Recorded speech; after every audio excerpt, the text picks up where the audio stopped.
माहिर कानून राजा खालिद कहते हैं कि सदर के पास इलेक्शन की तारीख देने का इख्तियार नहीं है। माहिर सलामती उमूर मोहम्मद अली का कहना है कि सदर का तर्ज अमल सियासी कारकुन जैसा है। सदर का हल्फ होता है कि सियासी वाबस्तगियों से बालातर होकर आईनी जिम्मेदारी पूरी करनी चाहिए। पीटीआई मुल्क को बहरान में छोड़ गई थी। आईनी, मौशी और सियासी बहरान से निकलने की कोशिश की जा रही है। सदर कोई गैर आईनी इकदाम करते हैं तो पाकिस्तान उसका मुतामिल नहीं हो सकता। राजा खालिद ने कहा कि सदर का फैसला मुल्क में एक परेशानी की कैफियत पैदा कर सकता है।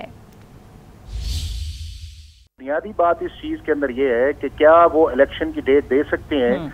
तो इलेक्शन डेट जो है ना, वो एज ए उस टेन्योर के अंदर जो उनका 5 साल का था उसके अंदर भी कॉन्स्टिट्यूशनल पावर नहीं है, और अब तो बिल्कुल मॉरली भी पावर इस चीज के अंदर नहीं है कि आपको पता है कि आपका टेन्योर मुकम्मल हो गया है और आप इसको जानते हुए कि आपका जो अगर 9 अगस्त को इस प्राइम मिनिस्टर ने एडवाइस आपको भिजवाई थी और आपने उसके बाद इलेक्शन कमीशन को भी लिखा, फिर लॉ मिनिस्ट्री ने भी आपको जवाब दिया और आप उसके ऊपर बैठे रहे, और जब आपकी टर्म मुकम्मल हो गई और अब आप इंटेंडेड आपका इसका है कि आप इस मुल्क के अंदर इलेक्शन शेड्यूल को अनाउंस करेंगे, जो कि क्लियरली एक मैंडेट जो है वो इलेक्शन कमीशन ऑफ पाकिस्तान का है। तो अगर इस वक्त सदर साहब दोबारा इस किस्म का कोई गैर आईनी इक़दाम उठाते हैं जबकि उनकी टर्म भी पूरी हो चुकी है, तो ये पाकिस्तान को दोबारा एक बहुत बड़े आईनी और सियासी बहरान में धकेलने के मुतरादिफ होगा। सदर साहब को सोचना चाहिए कि वो अब डेट नहीं अनाउंस कर सकते, इसलिए कि नई मर्दमशुमारी हो गई, न्यू सेंसिस हो गया,